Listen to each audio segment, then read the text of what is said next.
A teenage boy has been arrested after a 15-year-old girl was stabbed to death in Croydon in South London on her way to school this morning.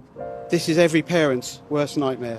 She was standing at a bus stop, she was with friends, and then suddenly everything changed in a moment. It was a gesture of solidarity with her friend that shockingly cost Eliane her life. It was pretty much over a teddy bear. It's like, wow. It's murder, right? You're under arrest for murder. Our hearts are broken and we are overwhelmed by sorrow and grief. So when people see her face, they should remember that a very beautiful girl has been lost.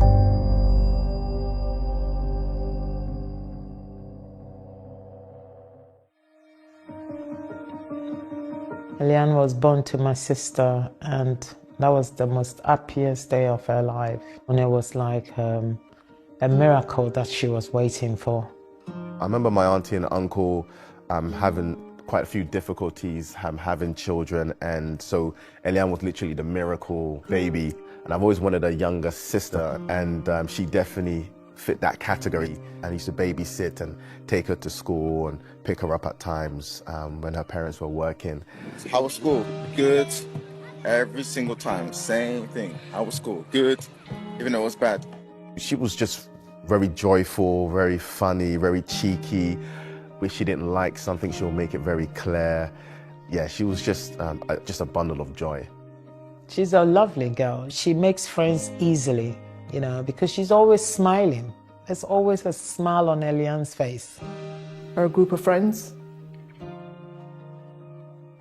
they were tight. They were thick as thieves, I think is the best way to put them, actually. I think the magic of the friendship. They could all rely on each other and they all had each other's backs. A normal teenager who loves everything. She loved her little brother. Oh, she idolised her little brother. She loves her TikTok.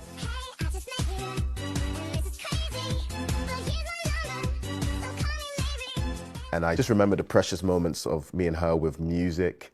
I used to do a lot of music back in the days, and she used to be one of my biggest fans.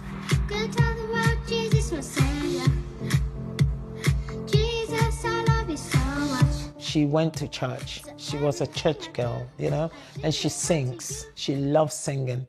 Even when she's in the bathroom, she's singing.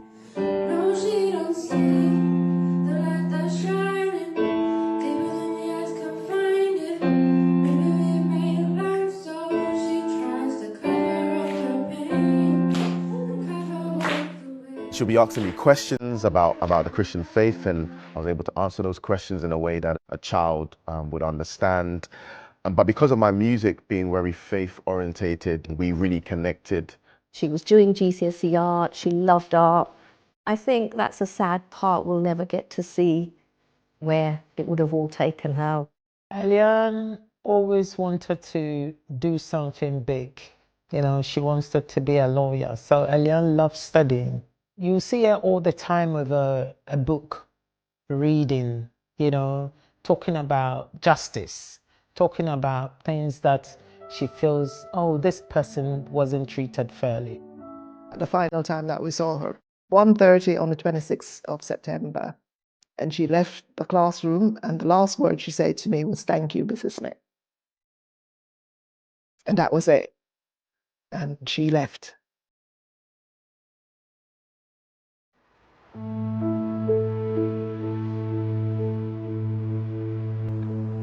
On a Wednesday morning, ahead of school, Eliane and two of her friends headed to a car park close to the Whitgift shopping centre in Croydon, South London. They were going to meet a 17-year-old boy called Hassan Sentemu. He was the ex-boyfriend of one of the girls. The plan had been to exchange back goods that were given in the relationship. It included a teddy bear, it included some notes and some letters. But Hassan Sentemu had left home that morning without the teddy bear. He was wearing a face mask and 2 pairs of gloves. On arriving at the pre-arranged meeting point, the friend had bought this bag of clothes and it was given back to Hassan, but actually he'd arrived empty-handed. And there was a lot of, where are my things? And Eliane's actually made a comment, "We're going to be late for school, we haven't got time for this." She's standing up for her friend. We come to collect the stuff from her Sunday. So meant to be like an interchange. She gets her stuff, he gets his stuff. He didn't even bring the stuff. And she simply run and grabbed the bag back. At that moment, Eliane was laughing. She was laughing, she found it funny, and one of the last moments that we see Eliane alive, she's smiling as she grabs the bag. This was no malice, this was trying to do what's right and get to school on time. And that obviously changed to horror. In only a matter of meters, she's caught by Hassan, who'd taken a knife from his waistband, and then he repeatedly stabbed Eliane. I got a phone call. I arrived in Croydon within half an hour and I couldn't believe it. When I heard it was a girl, what was going through my head is why? Why? I don't understand why. Wellesley Road is a main thoroughfare. You don't expect stabbings to happen in places like that. You just don't. You've got a hotel across the road. It's a link from East Croydon into the Whitgift. People on their way to work in the morning, people on buses on their way to work, children still on their way to school. You wouldn't expect something like that, especially in the morning. There were just so many people that witnessed and saw this heinous crime. After the stabbing, he runs away. What we've been able to do through tracking down and obtaining numerous hours of CCTV is we see him discarding items in a bin. We later find out that that's the 2 pairs of gloves and the face mask that he'd taken out with him. We see him continuing to run away, and he then tries to hide and dispose of the knife, the murder weapon, in a front garden. Sentamu used his Oyster travel card to board a 1:30 bus. At 9:42, he changes buses onto the number 64. Eliane's friends, who had not only been with her but actually had seen this horrific assault, even through their trauma, they were able to tell the police officers that arrived on the scene what had happened and who was responsible. And that bravery that they showed as 15-year-old girls was able to help us in locating him. That information was very quickly relayed over the radio. We had the absolute luck of an eagle-eyed officer simply seeing Hassan getting off of the bus. He was able to go up and challenge him. Show me your hands. What's your name, mate? What's your name? Simply by looking at his Oyster card, the officer knows. You got any ID on you, mate? I'm looking for someone who's just stabbed someone. I need to see your name. Say something on your Oyster card. This is the suspect, and he's able to arrest him. Put your hands behind your back. Put your hands behind your back now. He didn't know whether Hassan still had the knife. Where's the knife? Where's the knife? As far as that officer was concerned, he was approaching somebody who was still armed that had just seriously attacked a little girl. You're under arrest on suspicion of GB act with intent. That's for stabbing your girlfriend in Croydon this morning, okay? In regards to that, you don't have to say anything, but it may harm your defence. Not many questions. Something to rely on in court. Anything you do say, make them in this evidence. Back at the Whitgift Centre, passers-by had been desperately trying to save Eliane's life. We heard from a bus driver who ran to Eliane's aid, holding her hand saying, "I won't leave you and you're going to be okay." I remember that bringing me a great sense of sadness, but also comfort to know that someone from the community of Croydon really comforted her in her last breath. Got a Met officer colleague who's a chief inspector. He said, "Mate, we tried." I looked at officers as they were in tears because they tried their hardest on you. They tried their hardest. One of the young girls was so, when she was told that Eliane had gone, that young girl broke, and we had to try our best to keep her calm. Sonia, it was the most devastating thing I've witnessed in years. Eliane was pronounced dead at 9:21 a.m. That news was relayed to the officer who was arresting Sentamu. Hassan, it's murder, right? You're under arrest for murder. My sister called and said something bad has happened to Eliane. So I said, she's in school. So what do you mean something bad has happened to her? What, in the school? And she said no, at the Whitgift Centre. The news that a young girl had been stabbed reached other family members, but they did not realise the victim was Eliane. I was just broken to hear that a 15-year-old girl had been killed in Croydon, and I just I remember just paused and just really felt for the family, you know, what they must be going through and so on, to hear that. And then I started getting loads of phone calls, and I picked up to my sister, and she told me that Eliane is dead. And I remember I just froze. Me and my wife just stood there just weeping. I went on the internet because that's the only thing I can do. And it says a girl has been stabbed in Croydon.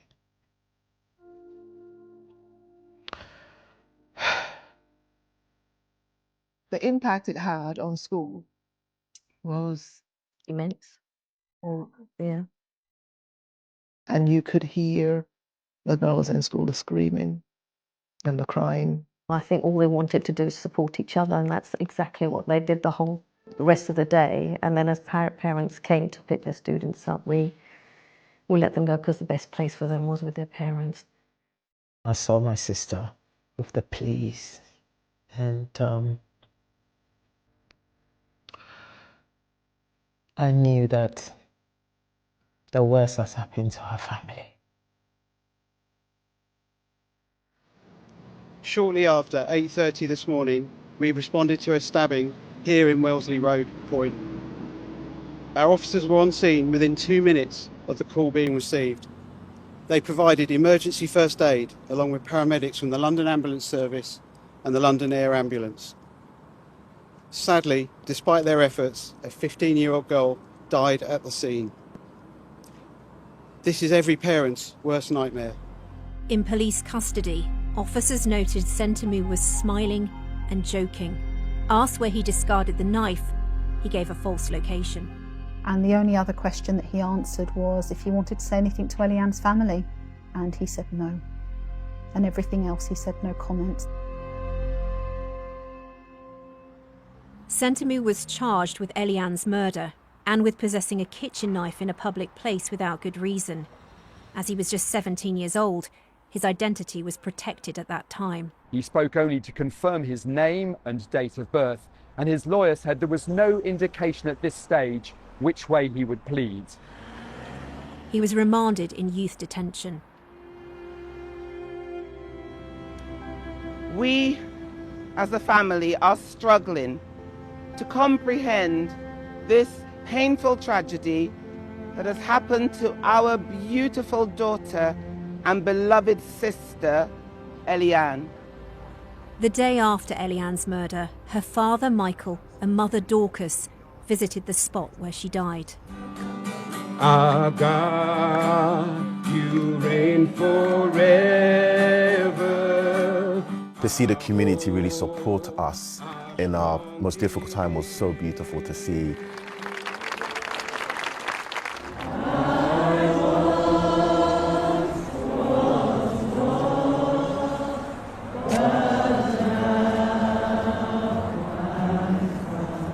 I remember when we walked through the Whitgift Centre to come out for the visual and we're seeing like 1,000+ people there, it was like, wow.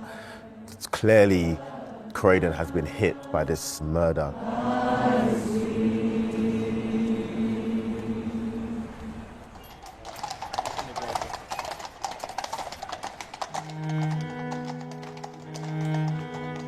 We had over 800 people at the funeral, and we had people standing outside, roads were closed.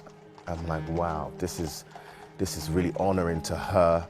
In Africa, we say every child is your child as well. And I felt today being here and supporting the family was crucial. Among those paying their respects, the rapper Stormzy, a friend of the family. That day was a very hard day for the family. Waking up in the morning, knowing that we have to go and bury our little girl. She had an infectious enthusiasm for all things good and beautiful. Her passion for music, her eye for fashion, and her commitment to looking and feeling her best all resonated with her charismatic and vivacious personality. The testimonies that we heard was amazing. Some of the things we didn't even know, but people were telling us how incredible, how beautiful, how lovely your daughter is.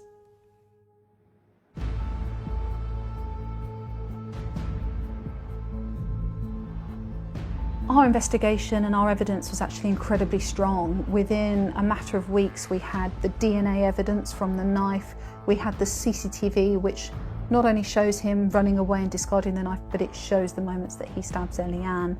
We have the CCTV building up to that moment where they meet in the morning. We had his clothing, we had the accounts from the witnesses. So we had overwhelming evidence, which meant really he had no option but to admit killing Eliane. A 17-year-old boy has pleaded guilty in court to the manslaughter of 15-year-old Eliane Andam, but he has denied murdering her. There was now no question that Sentamu had killed Eliane, but he insisted it was manslaughter, not murder. Well, prosecutors here at the Old Bailey have not accepted the boy's not guilty plea, and he will stand trial for murder in November. For his defence, what Hassan Sentamu has said is that he had diminished responsibility as a result of autism spectrum disorder. And what that means is that he didn't really have the capacity or the understanding to commit that crime. Sentamu, who'd now turned 18 years old and could be named, did not give evidence at his trial. Instead, the court heard from forensic psychiatrists and from the young witnesses. They were asked about an incident the day before the attack, an incident where Sentamu claimed the girls had threatened him. The jury was shown a Snapchat video filmed at the Whitgift shopping centre. It showed the girls teasing him and throwing water over him. The girls were standing up for Hassan's ex-girlfriend, who's part of their group. She had been disrespected by him. In her opinion, he had said some words that she did not agree with, and she wanted him to say sorry. They had a disagreement about that, and that involved some water being thrown over Hassan. That evening, Sentamu called one of his friends and asked him if the incident had made him look like a fool. Sentamu told him, "I can't let this slide." We know exactly what that meant. Yeah, we knew it meant he's going to bring some sort of harm. And I honestly believe that if it wasn't Eliane, it would have been someone else. And so, yeah, he was looking to bring some sort of revenge that day. When he spoke to his friend, he said, "I can't let this slide." And I feel that's really chilling. He has sat there, he's contemplated what's happened in the Whitgift Centre with the water, and the following day, he didn't let it slide. He took a knife with him to meet 3 15-year-old girls to hand back over property, including a teddy bear. And as a result of that, Eliane Andam lost her life.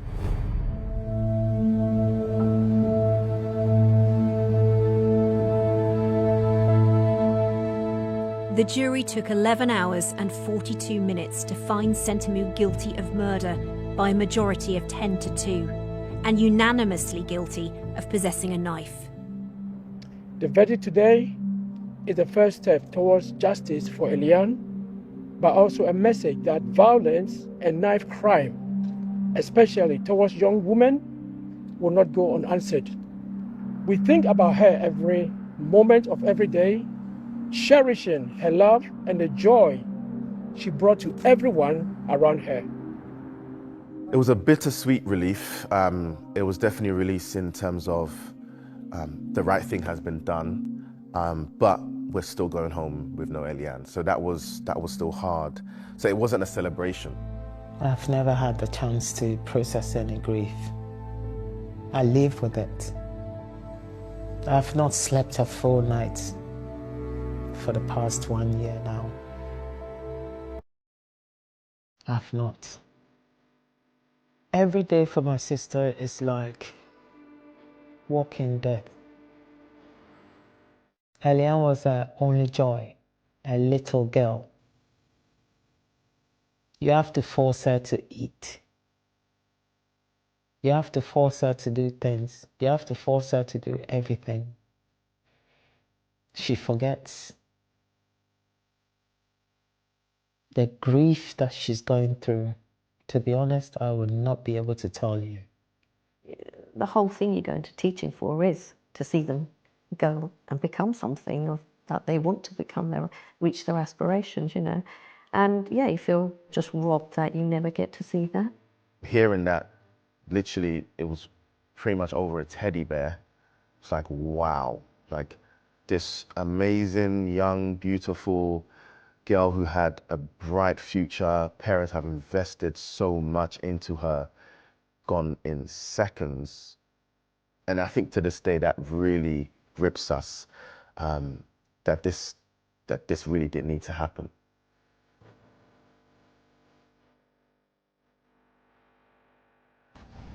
Stand up, Hassan Sentemu.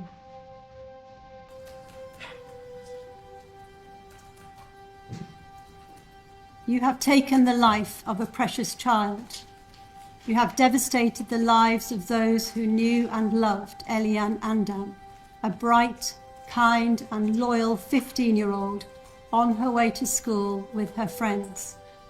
The responsibility for Eliane's death will be with you for the rest of your days. The sentence is detention at His Majesty's pleasure.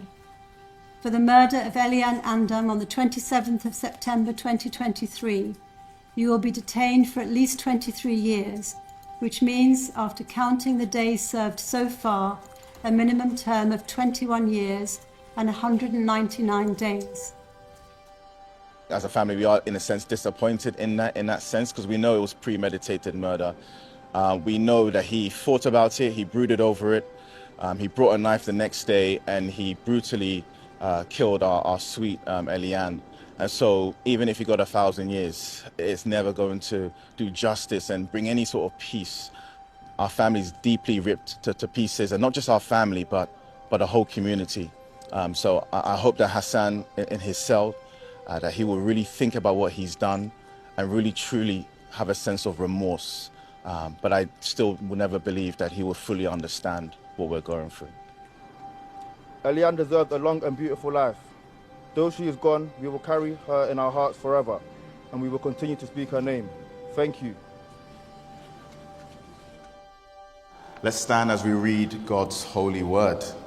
It is not lawful. We are a very strong family. It's not going to be easy, but we know that God will see us through. He said in all things, we should give Him thanks. So even in the difficulties of our life now, every day we wake up and thank God for blessing us with Eliane for that 15 years. Alongside their faith, Eliane's family say they're determined to try to help protect other young people by sharing their story. They heard in court how Sentemu had a history of aggression and violence to other children, and had brought a knife into class at the age of 12, threatening to harm himself. And what would have happened if maybe another male just took him by the hands and really invested in him and mentored him, or if other organizations really took him by the wings and said, yes, we recognize you're struggling here, we're here to help you, we're here to listen. I really wonder if maybe my cousin will still be here.